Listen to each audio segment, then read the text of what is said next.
Hello, everyone. So now that we have a good, solid understanding of molarity and how to use molarity to convert to moles of solute given a certain amount of solution, then we're now ready to consider how we would actually incorporate the use of molarity in stoichiometry problems. And among the most common applications for incorporating molarity into stoichiometry problems is to actually consider titration problems. So titrations are really a quantitative technique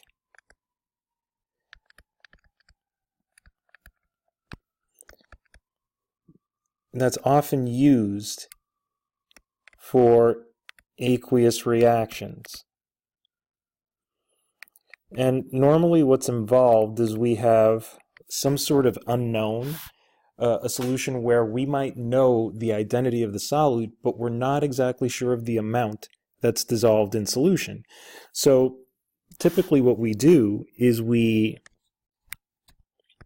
place a certain amount of the unknown in an Erlenmeyer flask, and we are then going to react that unknown with a known amount of another reactant. All right. And we're going to go and add a very specific amount of that known reactant until the unknown, or the reactant of unknown concentration, is completely exhausted. Because once I have that information, I should be able to then back calculate to what the original amount of the unknown solute was in the solution. So essentially, in this figure that's included on the slide, what we've got going on here is we're going to be titrating a solution of acid. Let's say, for the sake of argument, that this is hydrochloric acid. And though I know what the acid is, I don't know how concentrated the acid is in solution. And so I would place the unknown in the Erlenmeyer flask, as I said earlier.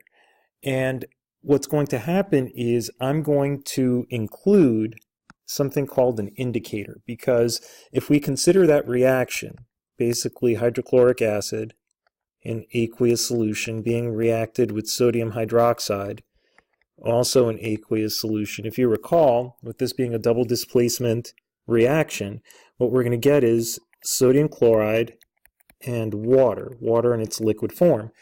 And if you think back to the solubility rules, chlorides are usually soluble, and if you recall, any group 1 metal cation salts are also soluble. So sodium chloride is a soluble salt and would give me an aqueous solution of ions. And we all have enough experience with sodium chloride to know that it's colorless. And so I'm going to have a reaction mixture that is colorless to begin with, and then products at the end of the reaction that are also colorless. So that means I will not be able to see when the reaction is completed unless I use an indicator. Now, we're going to talk a little bit more about indicators later on in the year as we start getting more sort of in depth with acid-base chemistry. But essentially all you have to know for now is an indicator is essentially a solution that will change color when the reaction is completed. Now, just to give you an idea, when you're doing a titration, basically this is sort of the color that you're shooting for if you're using this particular indicator. This indicator is known as phenol phthalate. Okay, and the point that I'm trying to make is you want to continue to add your known reactant, which would be included in this piece of glassware up here, okay, until you get a permanent color change. In other words, what's going to happen is you're going to go and add the known reactant. This is also sometimes called the titrant. You're going to add titrant to the unknown. Recall that the unknown is in here. And what's going to happen is the indicator will flash color and then revert back to a clear state until the reaction is complete. When the reaction is complete and you've added just enough so that both reactants have completely been consumed, then you get this color right here. And so you want to stop there. You don't want to keep adding more of the titrant, because if you do, then basically the color gets more and more intense, and basically this would not be considered to be a good result. In other words, here you would have added too much of your titrant, and if you do that, you're going to throw your calculations off. And so basically you would keep adding titrant until you get this result right here in the middle of the figure. Now, once you actually have the required color of the indicator, then what's going to happen is you're going to look at that piece of glassware that I mentioned earlier. Now, this piece of glassware is called a burette. And if you notice, there are very specific and very tight graduated markings on the side of the burette. And so normally what you do is you record your initial volume of titrant added to the burette. You go and you turn this valve, or sometimes it's also called the stopcock. All right, and you're going to add your titrant until you get to the end point. And then once you have the end point, then what's going to happen is you're going to record the final volume of the titrant in the burette. And so then what you're going to do is you're going to take the difference or subtract, and that's going to give you your volume of titrant added. And then once you have that information, then using stoichiometry calculations, you should be able to calculate exactly what the concentration was of the hydrochloric acid, or how many moles of hydrochloric acid you had in the original sample. Now, again, as we've mentioned earlier, and I mentioned it a little bit, I believe, in the previous tutorial, recall that molarity is moles of solute per liter of solution. Basically, this is a ratio, and any ratio can be used as a conversion factor. In this case, we would be converting between volume of solution, interconverting that with amount of solute in moles. And so that's a very handy tool to have, as we're about to see as I take you through a couple of these examples. So let's consider, say, a neutralization reaction of our own, okay? And let's see what it is that they're asking of us in this problem. They're saying that suppose we have 36 milliliters of 0.25 molar sodium hydroxide solution, and that's what's required to neutralize 40 milliliters of hydrochloric acid. They want to know what was the molarity of the initial hydrochloric acid. And so we're dealing with the same hypothetical reaction that I gave you at the start of the tutorial. We have hydrochloric acid in aqueous solution. We're going to add to it sodium hydroxide, also in aqueous solution. As we said earlier, basically our products will be an aqueous solution of sodium chloride and water. And the procedure is still more or less the same as any dimensional analysis problem. You're going to go and you're going to start with your given information. We're going to start with the 36 milliliters of our sodium hydroxide. So we have 36 milliliters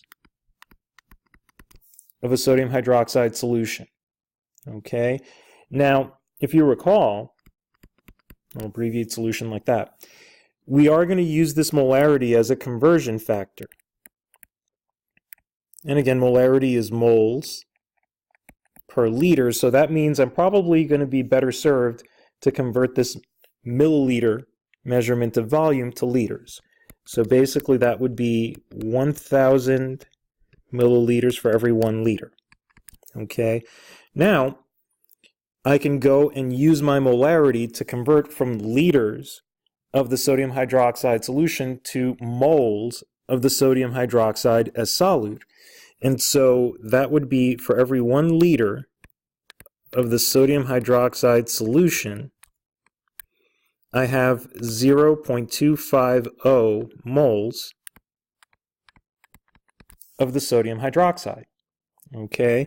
Now, once we're here, this becomes essentially a regular stoichiometry problem. I'm going to use the mole ratio to relate the number of moles of sodium hydroxide back to the number of moles of hydrochloric acid. So the ratio here is for every 1 mole of sodium hydroxide, there is 1 mole of hydrochloric acid. Okay? Now, the final units of my answer should be units of molarity. So that means I'm going to have to divide by a volume, right? By a volume in liters of solution of hydrochloric acid. Well, if you recall, we were told we had 40 milliliters of hydrochloric acid solution. So I should divide by the volume of the hydrochloric acid solution. But again, units of molarity are moles per liter, so I should convert these milliliters to liters so that this unit cancels, and if you notice, my final units of my answer should be moles per liter. So if I do that math, I should get 0.225 molar hydrochloric acid. That was the initial concentration of my hydrochloric acid. Let's take one more example. It's also possible to apply titrations to redox reactions like the one shown in this particular chemical equation. What they want us to do here is to calculate the concentration of iron in a solution if it takes 45.2 milliliters of dichromate ion, present here as a reactant, to titrate 50 milliliters of that acidified iron solution. And all it means to be an acidified iron solution is that basically there's acid or hydrogen ions present along with the iron. And so the way to do this is much like the last problem. The fact that this is a redox titration does not change the procedure in the slightest. Basically, I'm going to start with the 45.2 milliliters of the dichromate. Okay, once again, since I am looking to use this molarity as a conversion factor, I need to convert those milliliters to liters. Okay, so now I'm in liters of solution. And again, I want to use my molarity as a conversion factor so that I can convert liters of the dichromate to moles of the dichromate. It turns out, based on the molarity I was given, that there is 0.1000 mole of dichromate per liter of solution. Now, once I'm in moles of the dichromate, I can use the mole ratio in the balanced chemical equation given to us in the problem to convert from moles of the dichromate solution to moles of the iron cation. And the mole ratio there is a 6:1 mole ratio. Now, what I'm going to do is I'm going to divide that, since again I'm being asked for the concentration, or essentially the molarity, of the iron cation solution. I'm going to divide that by the 50 milliliter volume of solution that I was told was involved in this particular reaction. And much like we did the last time, I'm going to convert these milliliters back to liters so that the milliliter units cancel and I get units of moles per liter, which are units of molarity. If I go ahead and do that math and observe the rules of significant figures, I should get a concentration of 0.5424 molar iron 2 plus cation solution. So if you notice, again, these problems seem to have the same sort of rhythm and same sort of process that's required of them. Again, you're going to have a starting amount of one of the reactants, usually provided as a volume. You're going to take that volume and use the molarity of that solution as a conversion factor to convert to moles of that particular reactant. Use the mole ratio, ultimately, to get to the moles of the other reactant, or if it turns out they're asking for a product, it's all the same. And then you're going to divide through by the volume of solution of interest in order to calculate a molarity. Or if it turns out you're being asked for moles, then you wouldn't necessarily need this final step. All right? But once you get here, then basically you're employing a mole ratio, much like you are already familiar with based on what we learned last year and also what we reviewed earlier. So again, if there are any questions, by all means, reach out to me via email, speak to me in class. I will see you guys. Please give the follow-up assignment a try, and we'll also do more of these in class. Have a good night.